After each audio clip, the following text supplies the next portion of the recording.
The call came on a Tuesday afternoon while I was reviewing quarterly reports from my hospitality division.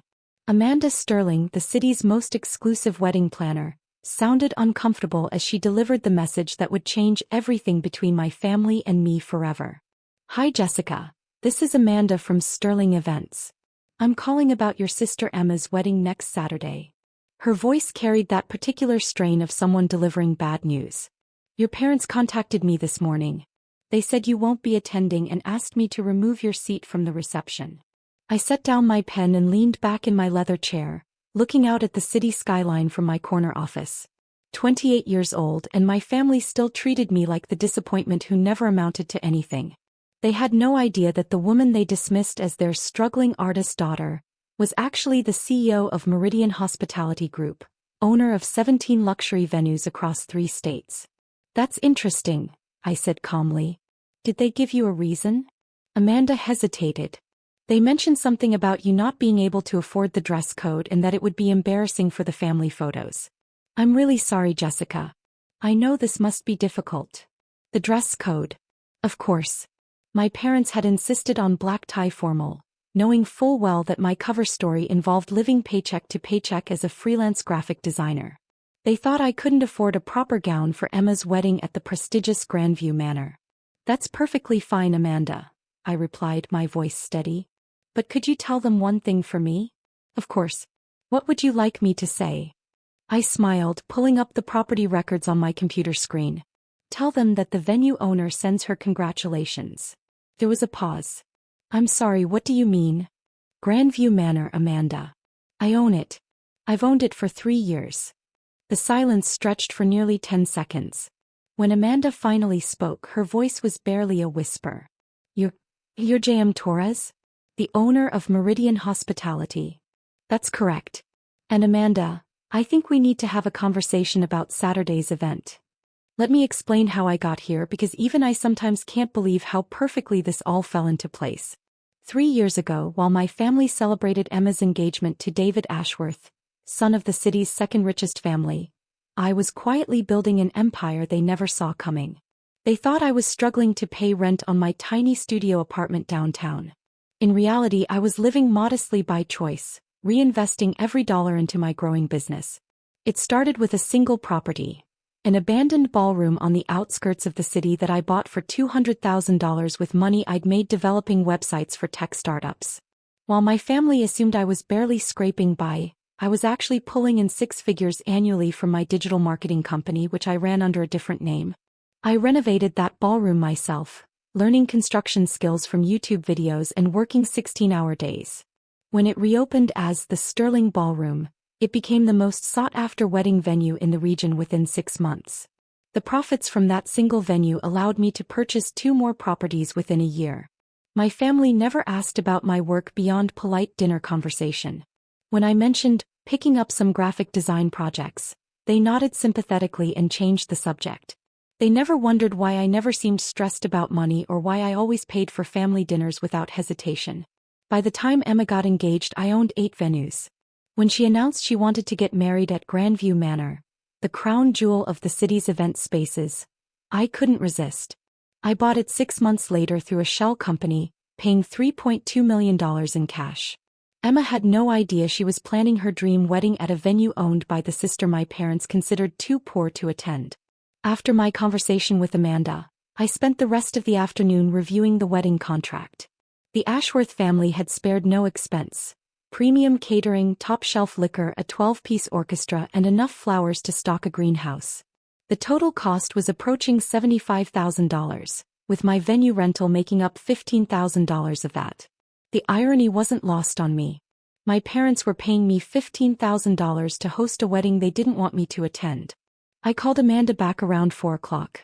"Amanda, it's Jessica again. I've been thinking about our conversation. Jessica, I am so sorry about this whole situation.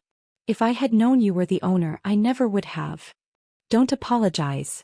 You were doing your job. But I do have some concerns about Saturday's event." "What kind of concerns?" "Well, as the venue owner, I need to ensure all our safety protocols are followed. I've been reviewing the guest list and seating arrangements. I noticed some irregularities." This wasn't entirely true. but I wanted to see how far my family's manipulation went. What kind of irregularities? The original contract specified 150 guests. But according to your updated list, you're down to 149. That suggests someone was removed last minute, which could indicate family conflict. As the venue owner, I need to be prepared for potential disruptions. Amanda was quiet for a moment. Jessica, I think we both know who was removed from the list. Indeed.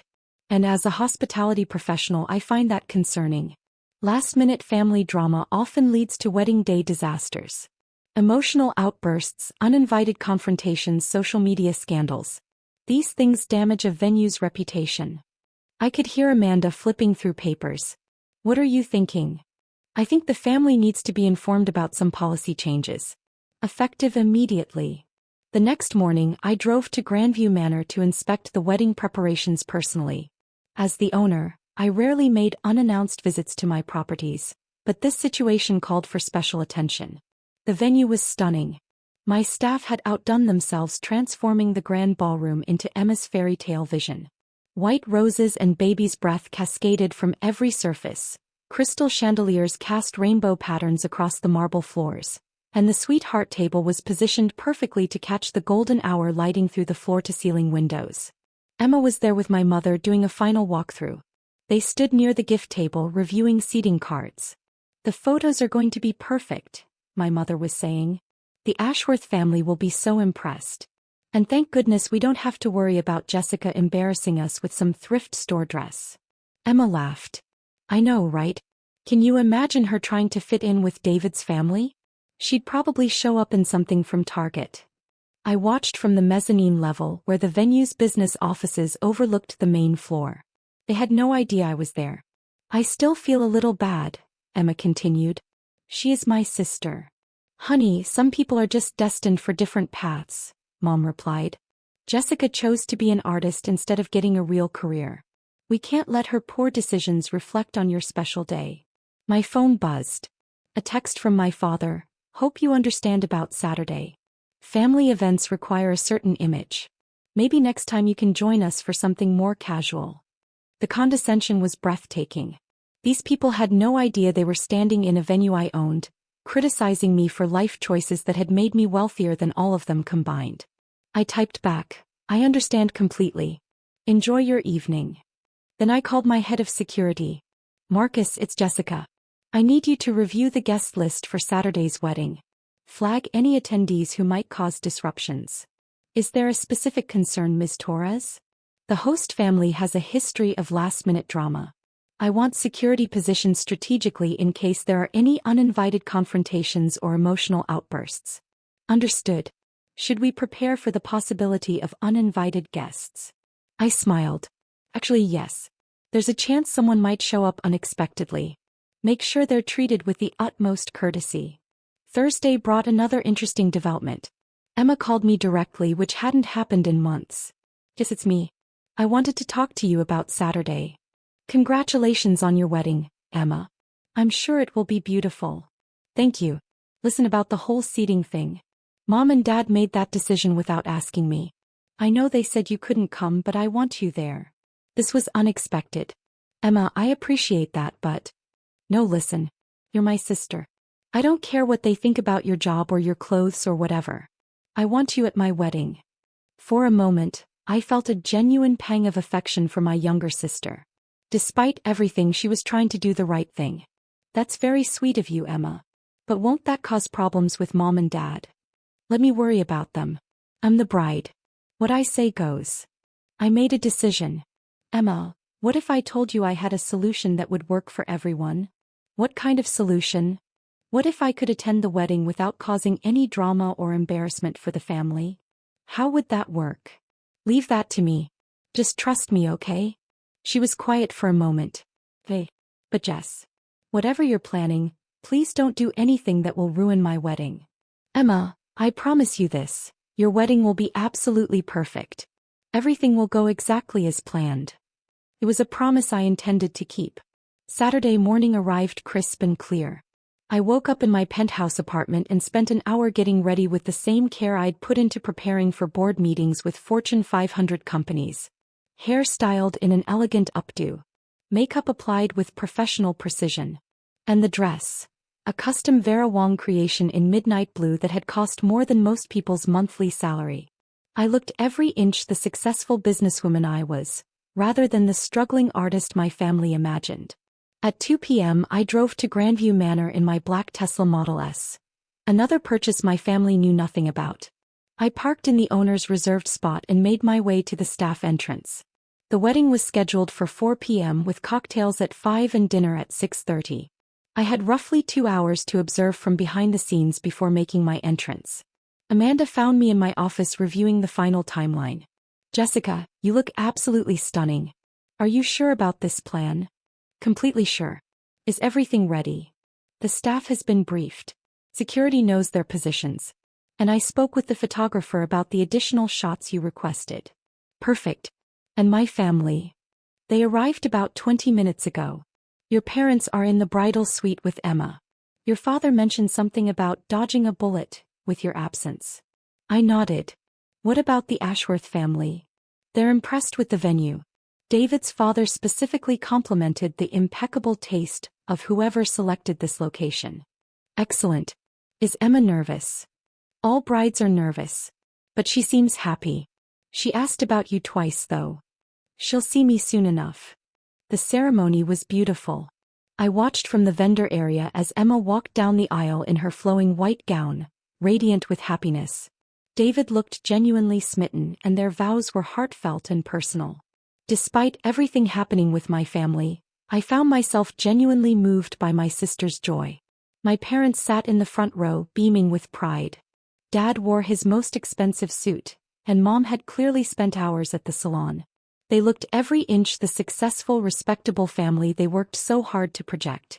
During the ring exchange, I noticed my mother glance toward the empty chair where I would have been sitting. For just a moment her smile faltered and I saw something that might have been regret cross her face. But then the moment passed and she was back to smiling for the photographers. The cocktail hour began at 5 p.m. sharp. Guests moved from the ceremony space to the main ballroom, where my staff had prepared an elaborate spread of hors d'oeuvres and premium cocktails. The Ashworth family mingled effortlessly with my parents' social circle, and I could see my father in his element, networking and name-dropping with practiced ease. I remained in the vendor area, watching through the service windows as my family celebrated without me. It was surreal, seeing them enjoy my hospitality while believing I was too poor and embarrassing to attend. At 6:15 p.m., Amanda found me making final preparations. "It's time," she said. I checked my reflection one last time, straightened my shoulders and walked toward the ballroom entrance. The grand ballroom was in full swing when I appeared in the doorway. Guests were seated at their elegant tables, enjoying the first course while a string quartet played softly in the corner. The lighting was perfect, the flowers were spectacular, and everything looked exactly as I had envisioned. I stood there for a moment taking in the scene.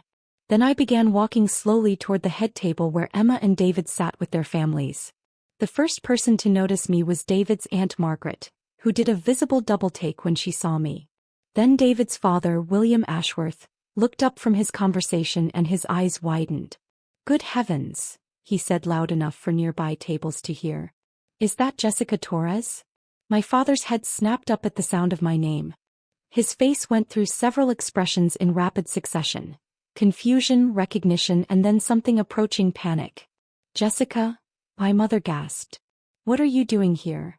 I continued walking until I reached their table, my heels clicking softly against the marble floor. "Hello, everyone. Congratulations, Emma. You look absolutely radiant." Emma stared at me, her mouth slightly open. "Jessie, how did you look incredible." "Thank you. I hope you don't mind me stopping by to wish you well." My father stood up abruptly. "Jessica, this is highly inappropriate. You can't just show up uninvited to a private event." I smiled serenely. "Dad, I think there might be some confusion." "What kind of confusion?" my mother demanded. "We specifically told Amanda you wouldn't be attending." "Yes, you did. And Amanda passed that message along to me." William Ashworth was studying me with interest. "Excuse me, Miss Torres, but do we know each other?" "We've never met formally, Mr. Ashworth, but I believe you know my work. I'm the owner of Meridian Hospitality Group." The effect was immediate and dramatic. William's face lit up with recognition, while my parents' expressions shifted from annoyance to complete bewilderment. Torres, William repeated. J.M. Torres? You're the woman who revolutionized the luxury event industry in this city. That's correct. My father was staring at me like I'd grown a second head. What are you talking about? Jessica works in graphic design. William laughed. Richard, your daughter owns 17 of the most exclusive venues in the tri-state area, including this one.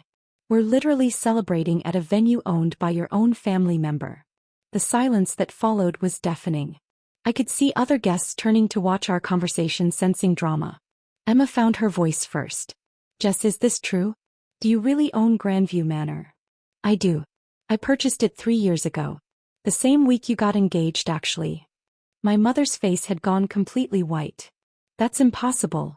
You live in that tiny apartment. You're always worried about money. Mom, I've never worried about money. I choose to live modestly because I prefer to invest my profits back into my businesses. The apartment is temporary housing while I'm having my penthouse renovated. David looked fascinated. So when we booked this venue, you were contracting with my company, yes. I've been personally overseeing every detail of your wedding planning. Emma's eyes were filling with tears. You've been planning my wedding? But Mom and Dad said you couldn't even afford to attend. I reached into my purse and pulled out a folder. Emma, I have something for you. What is it? Your wedding gift. I handed her the papers. She opened the folder with shaking hands and her eyes widened as she read. I don't understand. What am I looking at? The deed to a house. 4 bedrooms, 3 baths on Maple Street. It's yours and David's, free and clear. Emma burst into tears. David took the papers from her, scanning them quickly. This house is worth $400,000. It seemed like an appropriate wedding gift, I said simply. My father was still struggling to process what he was hearing. Jessica, I don't understand any of this. If you're wealthy, why didn't you tell us? I looked at him calmly. Dad, when exactly would I have told you? During one of our monthly dinners where you lecture me about getting a real job? Or maybe during the family gatherings where you introduce me as your artistic daughter, who hasn't quite found her way yet? But we're your family. We should have known. You never asked. In 3 years of building this company, not one of you ever asked for details about my work beyond casual pleasantries. You made assumptions and never bothered to verify them. William Ashworth was watching this exchange with obvious fascination. Richard, your daughter is one of the most successful young entrepreneurs in the region. She's been featured in Forbes, Business Weekly and Luxury Venue magazine. My mother looked like she might faint. Forbes. The 30 under 30 list 2 years running, William confirmed. J.M. Torres is something of a legend in the hospitality industry. Emma wiped her eyes carefully, trying not to smudge her makeup. Jess, I'm so sorry. We had no idea. Emma, you have nothing to apologize for. This is your wedding day and I want it to be perfect for you. My father was still standing, looking completely lost. Jessica, why didn't you correct us? Why did you let us think you were struggling? Because I wanted to see who you really were when you thought I had nothing to offer. And now I know. The table fell silent again. Other guests were definitely watching now, though they were trying to be discreet about it. Amanda appeared at my elbow. Excuse me, Ms. Torres? There's a phone call for you. The photographer from City Magazine is here to cover the event. City Magazine? My mother squeaked. Yes, I said. They're doing a feature on luxury weddings. Emma's wedding will be in next month's issue. Emma's face lit up through her tears. Really? Really? You deserve to have your perfect day documented and celebrated. David stood up and extended his hand to me. Jessica, I owe you an apology. I let my future in-laws' assessment of you influence my opinion without ever getting to know you myself. I shook his hand. No apology necessary, David. You're marrying my sister, which makes you family. That's all that matters to me. William Ashworth raised his glass. I'd like to propose a toast to Jessica Torres, whose vision and hard work have given us the perfect setting for this beautiful celebration. The entire ballroom raised their glasses and my parents had no choice but to follow suit, though they still looked shell-shocked. After the toast, I pulled Emma aside. Emma, I need you to know something. Despite everything that happened this week, I'm genuinely happy for you. David seems like a wonderful man, and you deserve all the joy in the world. Jess, I'm so sorry about Mom and Dad. If I had known. Don't worry about them right now. This is your day. Dance with your husband, enjoy your friends, and celebrate this moment. We can deal with family drama later. Will you stay for the rest of the reception? I glanced over at my parents, who were huddled together in intense conversation while William Ashworth regaled other guests with stories about my business successes. For a little while. But Emma, I think our family dynamic is going to be very different from now on. She nodded. Maybe that's not such a bad thing. I stayed for another hour, long enough to see Emma and David's first dance and to accept congratulations from several guests who recognized my reputation.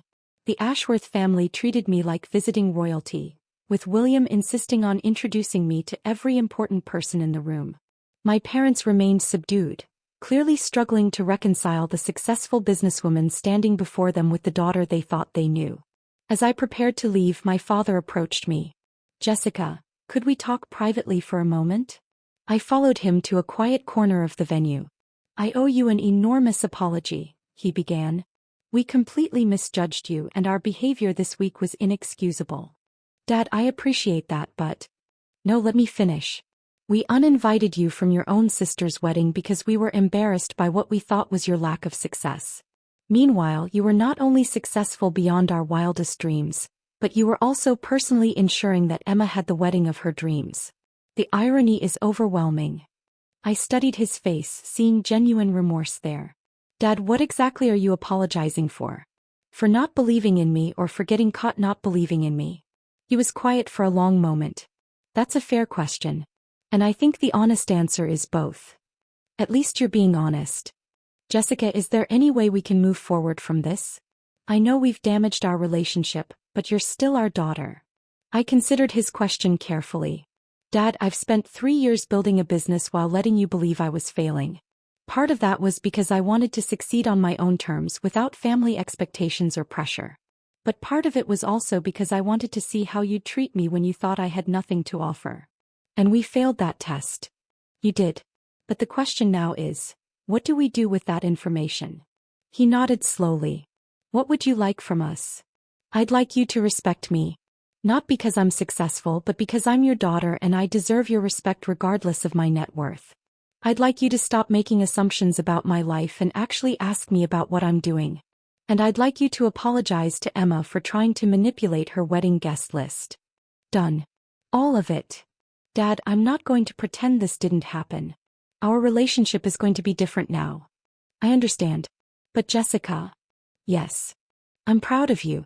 Not just because you're successful, but because you handled this situation with more grace and maturity than any of us deserved. As I drove home that evening, I reflected on the day's events. Emma's wedding had been everything she'd dreamed of, and despite the family drama, she'd looked genuinely happy. My parents had been forced to confront their own prejudices and assumptions. And I'd finally stopped hiding who I really was. My phone buzzed with a text from Emma. Thank you for the most perfect wedding day ever. And thank you for the house. But mostly thank you for being my sister. I love you. I smiled and typed back, I love you too. Enjoy your honeymoon. The next morning, I woke up to 17 missed calls from my mother and a voicemail that was equal parts apology and interrogation about my business empire. There were also messages from 5 different reporters who wanted to interview me about the wedding venue owner surprise, and an email from William Ashworth asking if I'd be interested in planning events for the Ashworth family's corporate functions. But the message that made me smile was from Amanda Sterling. Jessica, that was the most professionally handled family drama I've ever witnessed. If you ever want to switch careers and become a wedding planner, I'd hire you in a heartbeat. I poured myself coffee and sat down at my computer to review the weekend's revenue reports. Meridian Hospitality had had its most profitable quarter yet, with 3 new venue acquisitions lined up for the next 6 months. Emma's wedding had been perfect, just as I'd promised. But more than that, it had been the catalyst for something I'd been avoiding for 3 years. Finally being honest with my family about who I really was. The woman they'd dismissed as too poor and embarrassing to attend a wedding had given them the most beautiful wedding venue in the city. The daughter they thought was struggling had quietly built an empire while they weren't paying attention. And now, finally, there were no more secrets between us. Well, almost no secrets. They still didn't know about the yacht I was buying next month, or the vacation house in Tuscany, or the fact that I was considering opening venues in 3 new cities. But those were conversations for another day. For now, it was enough that my sister was happily married, my parents were beginning to understand their mistakes, and I no longer had to pretend to be anything other than exactly who I was. Success, I'd learned, wasn't just about building wealth or achieving recognition. It was about having the confidence to be yourself, regardless of what others expected from you.